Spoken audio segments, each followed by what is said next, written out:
Hello, good morning. So we're here are going to discuss the poem. Then the title is "The Garden Party" by Donald Devi. But before that, we would like to introduce ourselves first. My name is Maulana Anwar Siddiq. My name is Eliana. My name is Monica. My name is Mulyani. Okay, so guys, as we have already assigned by Membrini to analyze this poetry, I believe you all have already collected the answers, right? Yeah. Okay, so let's just start the discussion right now. Alright. Okay, let's look into the question number one. What social aspects do the poem describe? Okay, I would like to Monique to answer this question. The social aspect contained in the Garden Party by Donald Davies the existence of social inequality, where there are social class differences between children born to wealthy families and those who are not.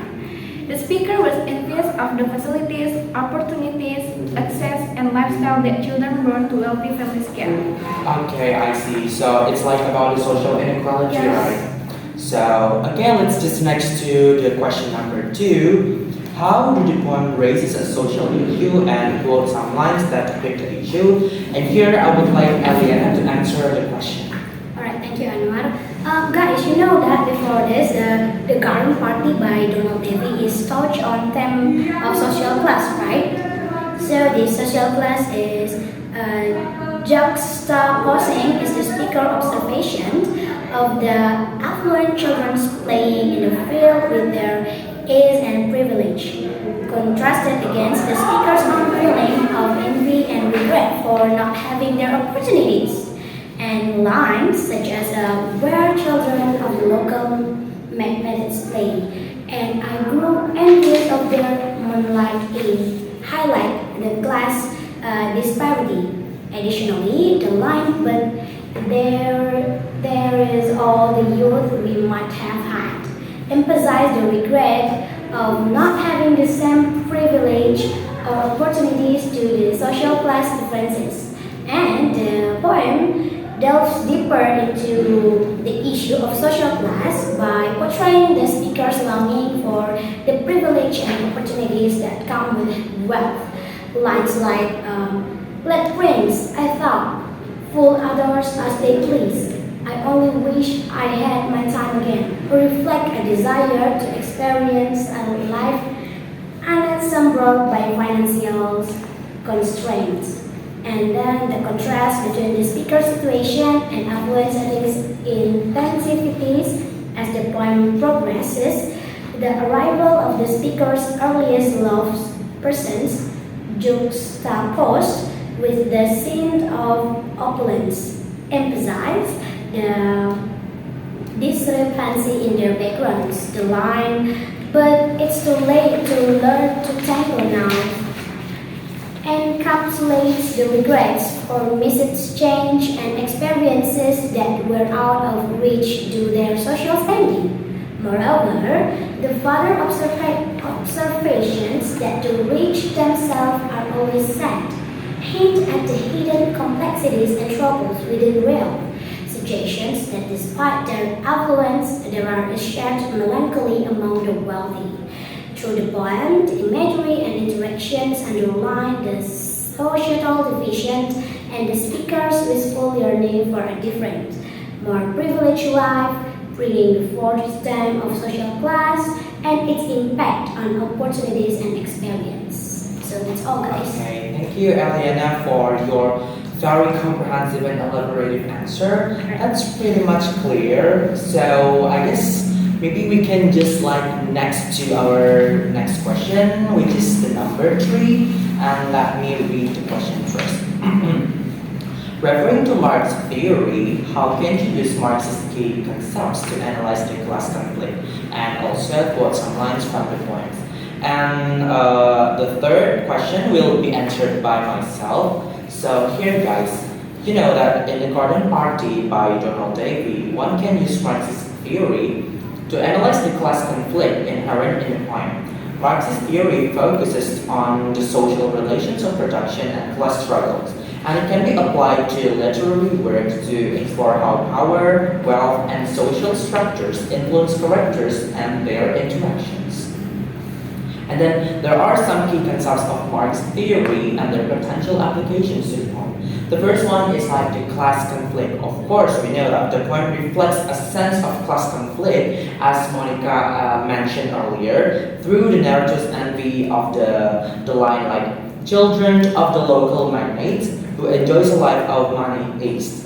And then the contrast between the narrative's desire for a different past and the privileged lifestyle of the local magnates' children highlights the disparity in the social classes. And then the number 2 is like false consciousness. We know that the narrative's envy and desire to have their time again, as Aliana have already explained, it might be seen as a form of false consciousness, where individuals internalize social values and desire that are not in their best interest. The pursuit of wealth and status as portrayed in the poem may lead individuals to overlook the true nature of their social conditions. And then there is also the term of alienation. So the poem hints at a sense of alienation experienced by the narrator.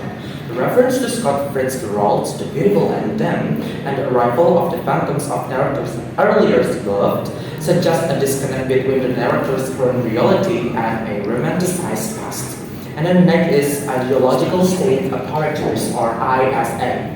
To mention the narrator's father's belief that the rich themselves are always sad reflects a form of ideological state apparatus where societal beliefs and norms perpetuate a certain view of the upper class. This perspective may serve to justify or maintain the existing class structure. Here are some lines from the poem that can be analyzed through a Marxist lens or Marxist theory. First, like, I grew envious of their money beast, and then, what breeds a thought for others as they please. Then, and Ging could blur the glitter of her eyes. And then, my father, of a more submissive school, remarks the rich themselves are always sad. So these lines underscore the socio-economic differences and the narrative's reflection on wealth, privilege, and consequences of societal structures. The poem provides a glimpse into the emotional and psychological impact of class distinctions, aligning with Marx's themes of class conflict and consciousness. So that's all from the number 3. And now we can move to the last number, which is the number 4. Okay, of course, let me try to read the question first. So the question is like, analyze the imagery, figurative language, and sound devices such as alliteration, assonance, etc. of the poem. And it will be delivered by Shin. Alright, thank you, Anwar. So I'm gonna answer the 4 questions. So here we got the imageries. So we got 2 imageries here. First, visual and sensory. The visual one we got from the lines above a stretch of steel and ravaged weld. In a shadow shade, where children of the local magnates played, faces hung pearls upon a cheddar ball, and Yin could blur the glitter of her eyes. These lines paint pictures in the reader's mind, describing the landscape or setting of a cheddar-shaded area, a tennis court, and the imagery of the faces adorned with pearls on a cheddar bowl. The sensory imagery we got from the line, I shook absurdly as I shook her hand, and Yin could blur the glitter of her eyes. But it's too late to learn the tango now. So it describes the physical sensation of shaking hands, the visual impact of Yin blurring eyes, and the regret of not being able to learn to tango. Next, we got figurative language. The first one is simile. From the line, I grew envious of their moneyed ease, or it's called Fitzgerald's unembarrassed faith.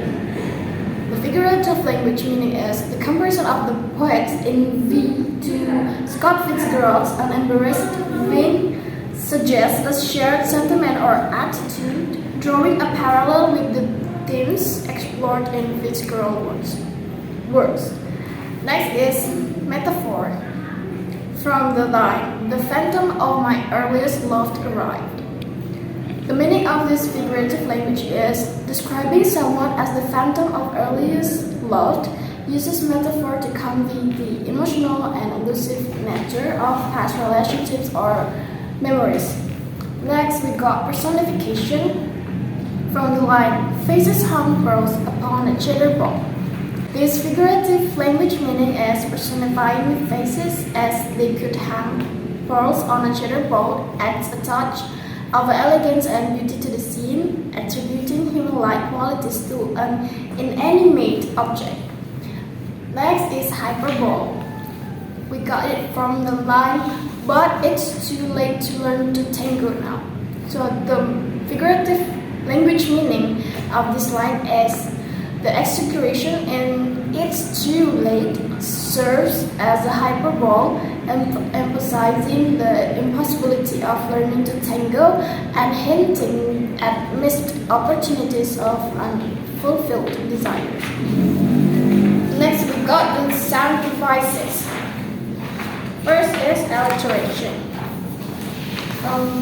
Line, "Still unravaged field," "Children of the local magnates played," and "Kian could blur the glitter of her eyes." The assonants we got: found, shared out in tennis court, a field. And I grew envious of their moneyed ease. The consonants is I shook absurdly as I shook her hand. Alright, that's it. Okay, thank you, Sin. So that's all from the explanation about like your language, some devices, and also the elements that are included in the poem. So that's all from our group discussion. I hope it will be useful for us, and thank you very much for watching our video. I hope you enjoy. And sorry if there's any mistake, guys. And yeah, 1, 2, 3, see See you! you!